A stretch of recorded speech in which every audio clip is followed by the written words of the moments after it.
Hey guys, welcome to Team Epidemic. Today I'm going to be showing you a salad profile that I've been working on. I've just started kind of building this list and this is where I'm at with it right now.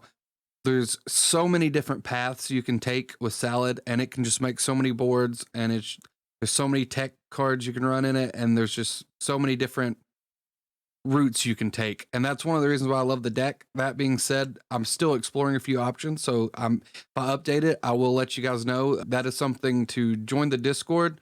The link will be in the description. We have a Team Epidemic Discord. And anytime I'm, feeling changes to a deck profile or something, I'll let those guys know instead of just uploading a new video just to make one card change or why I changed my mind about something. But to start off, we are running the 3 Buffalo. This is just the best starter, hands down. I like Lady Debug, and the consistency for adding the Gazelle is there, and that's also a really good card. But Buffalo doesn't lose to Imperm, and we're also playing the Adventure package, so we don't want to use a normal summon effect. So just being able to summon this, make your Baylinks, pitch a card, draw 2, and chain block with the Baylinks to where they can't Ash Buffalo is just really strong. Of course, we're playing the 3 Spinny. Any salad profile should always have 3 Spinny. It's just one of the best cards. It's a 1-card starter. Link 2, it's just amazing. We are running the Foxy. Foxy is really good. I like it better when we can use the effect, which there's still turns where you will get to use the effect. I honestly wouldn't mind this card at 3. It's just the deck's really tight, and I just wanted to kind of keep it under 40. Like, I wanted to keep it around 42. So I put this at 2, and so far, it's feeling pretty good. Of course, we have the 1 Gazelle. Card's amazing. We have the 1 Falco and the 1 Jack Jaguar. I know some people argue to play 2, and 2 feels pretty good as well. It's the same thing with the Foxy. It's just tight space, so I tested it at 1. And I never really missed the second one. So I think one's fine, especially with the list I have going on. But if you feel the need to bump it up, feel free. I am running the 2 Parallel Exceeds. I've tested this without it. I've tested it at 3. 3 can be too many sometimes. I opened up 2 just consistently, like which you know how that goes. You'll always see the cards you don't want to see, but you shouldn't base it off those results because 3 is definitely more consistent and this card's really strong. And just being able to make a Baguska or an Abyss Dweller on top of the boards we make is really good. So if you want to run it at 3 and you want to manipulate the ratios a little bit, feel free. I'm testing it at 2 right now and it still feels pretty good. I don't see it as much though, so it is missed a little bit. The 2 Circle, this card came back, and that's why we're doing this profile. It is a huge consistency bump to the deck. Just being able to not only add what you need, but also if you open up a really good hand, don't be too greedy. Save this, and it'll help you play through Nibiru, because you can just target your Sunlight Wolf, and it will protect it. And that can really come up. So don't be afraid to save it, and just make sure your turn's going to go well. Also, I have the 2 Will of the Salamangreat. Another card that lets me play through Nibiru. This card's actually insane. I tested it at 1, and I just like seeing it too much. It can be a little bricky, though, if you don't see the exact right hand opening up with some of the other cards we're running. So I am only running it at 2. A lot of people swear by 3, but I think 2 will get you there, and it's fine as well. The 1 Sanctuary, of course, you have to. And I'm only doing 1 Rage and 1 Roar for the exact same reason. I had to trim everything down, of course. But some people like to run 2 Roar, and I'm not against it. The Roar is really good, and just the fact that you can use it as discard fodder and then get it back even by its own effect is really strong. The 3 Sonite Mounting, just more consistency card, of course. And then we go into the Adventure Engine. So that wraps up everything for the salad portion of the profile main deck. So in the Adventure, I'm just running a small package, or about as small as you can get. It's consistency. It kind of helps for Nibiru, and depending on what hand you have, you can end on Sunlight Wolf, Abyss Dweller, the Adventure, and a Roar. Or you can push it further. We are playing the DP engine. You can actually go into a Verte if you're feeling confident they don't have Nibiru or something like that, and you're not worried about the outcome. You can You can push further, get DP out, and that card's really strong in this deck as well, because when you one of my favorite interactions is having a Sunlight Wolf on the board and DP come back on standby phase on the Sunlight Wolf, adding another salad card. So you just consistent, like, you know, you add back your Gazelle, you add back your Flame Buffaloes on your turn and your opponent's turn, and you just keep that going. And it feels too good not to play. But we are running the 3 Temple, the 1 Griffin, the 2 Right, and the 1 Fateful Adventure. I'm not running Draco back. I tested it. It's good. But a lot of the times I would feel confident in my board and I would end up pushing past anyway and just going into DPE. So it was just one of the things I cut and tested to see if it actually mattered to me. And so far I haven't missed it at all with the interruptions and the consistency that Salad has. It's just seemed like another brick, and there's already a few in here. So I wanted to minimize on my bricks. We are running the 2 Fusion Destiny, of course.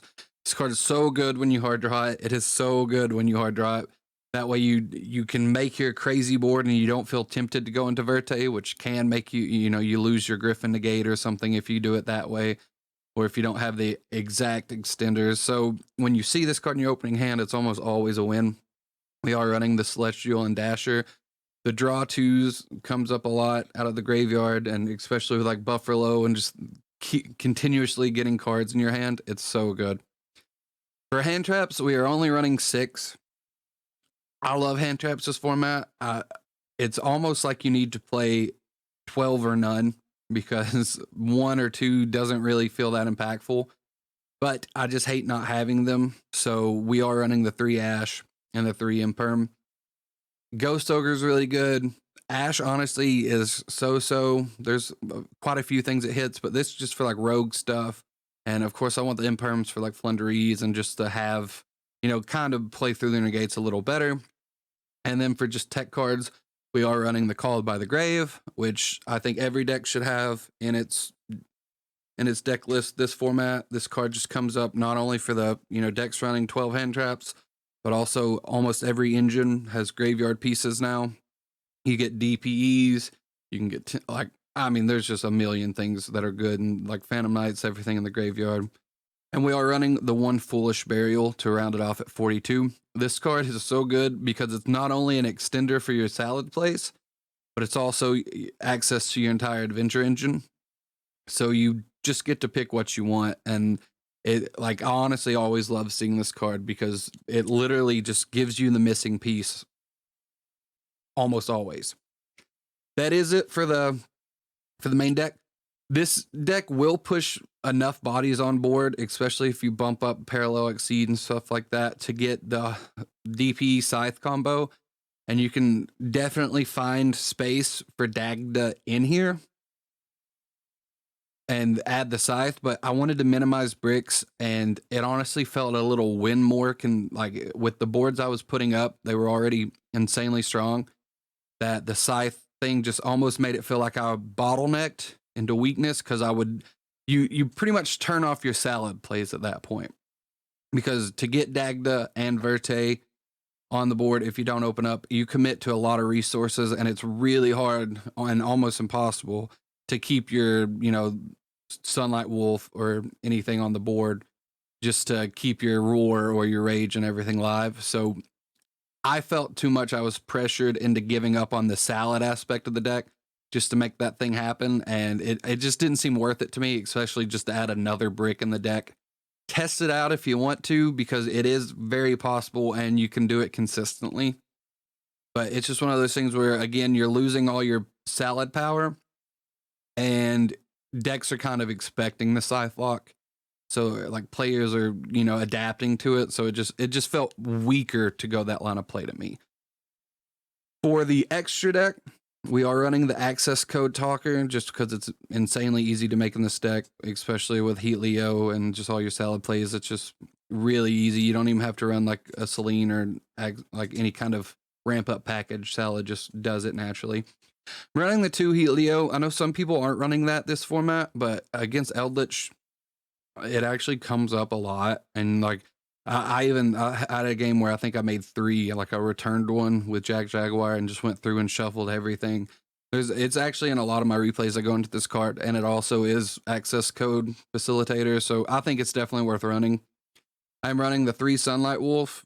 I mean, it's just so good, and you want to have it because 2's, I've played 2 before, but you're really relying on Jack Jaguar to return it, and it will come up and you will miss it.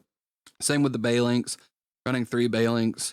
If if you are doing the Dagda thing, this is probably where I would make a cut, either one of these or the Abyss Dweller, but the Abyss Dweller is really good. I'm running the Link Spider for the adventure token. It's just for when you know want to push forward, you don't open the Fusion Destiny, and you really want to see DPE, you just use Link Spider on the token and go in. That way you don't have to sacrifice your Sunlight Wolf. And I am running Abyss Dweller. I actually just added this in here, and so far I've loved it. There's a lot of replays where I popped off and summoned this, activated it, and they just scooped. So it kind of ruined the whole replay aspect because I like showing you like the interaction of the decks and stuff. So when they actually don't play, it's kind of boring. But it stops like DPEs, it stops all kinds of stuff. It's actually pretty strong. I mean, it's graveyard. I think graveyard mechanics is something that's going to be pretty competitive in Yu-Gi-Oh for a long time. So it's definitely should deserve a spot. I'm running the Baguska. This is in here for Flunderies mainly because I hate that deck. It's just mainly just because I hate sitting through 6 normal summons on my turn. But it's actually won me so many games against Flunder because like even when I'm like they have their impen out, they have their full board. I will get past, like if they have the barrier statue, it's easy enough to get past, especially with Griffin. You can summon that, get past it. But Parallel Exceed will still work. So even if you just normal summon and they like get to it, Parallel Exceed comes out under Impen. Just put it in defense, summon Baguska, it flips everything, and then you can continue making plays and attack. Impen's only 1,000 defense, and you can just clear their board, and then they can't do their Robina or any of their normal summons next turn. It's just really strong. I am playing the Mirage Stallion. Honestly, I feel like I don't use this card enough because it is insanely good. I definitely use it, but I get it's one of those things where if you get a little too greedy with your, like you don't want to lock yourself into fires, but just remember it's there and just remember to use it because it is really strong and it's just more Gazelle access. And of course, the DPE. This card actually performs really well in this deck. I mean, the card's amazing in every deck, basically. But you all the time, like if you don't want to send it, you have fodder. But I don't think there's any actually insane cool lines of plays. You can recycle some spells or something, but most of the time you just end up sending it. And like I said, you can do the artifact, but it seemed like too much. For the side, of course, this is just what I'm testing with right now. Side cards are very personal to everyone, and especially depending on what you're seeing at your locals, or if you're going to a big competitive event, I change everything drastically. Running the 3 Cyclone, I think this is just a staple of this format. It outs the Scythe Lock, it outs a lot of difficult things. The red reboot, I really like it, especially against like Eldritch and just set 4 pass decks. Of course, you're seeing Eldritch go into a lot more combos now, so I may get rid of this, but with Heat Leo and the 3 Cosmics, it can just be a really strong card to push through floodgates. So I've only ever saw it like once or twice in the past 3 days or so, but it felt really good every time. I kind of want a Feather Duster in here to go with it, but the odds of opening them both up are kind of small, so I didn't mess with it. I am running the Droplets just as another out for the Scythe Lock and just any problematic monsters or negates. It comes up. I don't really think it's needed in the main, but if you want to fit it in there, feel free. It is an amazing card, this format, for sure. I'm testing dimensional barriers because everything's, synchro based or fusion based, or I even I was playing against Necros and flipped this. It felt pretty good. They scooped. So this card's actually really good, this format. I mean, it comes up against Invoke Dogmatica. It comes up against and it not only like stops them, but it also negates the effects of everything on the board. So even if like, you know, you don't draw it going first and like you don't see it and then you draw into it late game, it can still shut off a lot of stuff and just follow up. So it's actually a really strong card. Unlike like different, I've seen people run like different dimension ground where everything gets banished and that card's really strong, but it's just one of those things where if they establish the board, it's not as good. So do what you will with it. I do run the 3 Lancia. It's just another, you know, kind of must have this format. Expect like it hits Flunderies, it hits the PK, it hits, I mean, it hits a lot, Eldritch. And then the crows. The crows are really good. I mean, graveyard. I feel like I've said this about every card, but yeah, graveyard, graveyard. So this is my list. I am going to add some replays in and let you see it in action, some of the lines of play. If you notice 1 or 2 cards that are different, like you may see the Draco back in a couple of the replays or something. It's just before I made small changes, but generally it's pretty much the same. I tested it at 40 cards. I've tested it at like I'd cut this, and I tested it with no parallel exceeds at 40, and it still feels really good. So there's definitely options out there. But if you notice any small discrepancies in the replays, most of it's just, you know, where I was testing once here or there. But enjoy the replays. Let me know what you think about the profile. And if you haven't yet, like, subscribe, share this to any salad groups or any Yu-Gi-Oh groups you want to. Everything like that helps us out so much. We have to get 1,000 subscribers before we can even monetize any content, which we're not worried about that. We're just having a good time hanging out. But I mean, that definitely wouldn't hurt. And it would help us get better content out for sure. And make sure you join the Discord, hang out with us. I stream. I don't have a consistent schedule yet. I keep promising that I will make one, but I'm just not a consistent person. So we'll see what we can do about that. But thank you guys so much.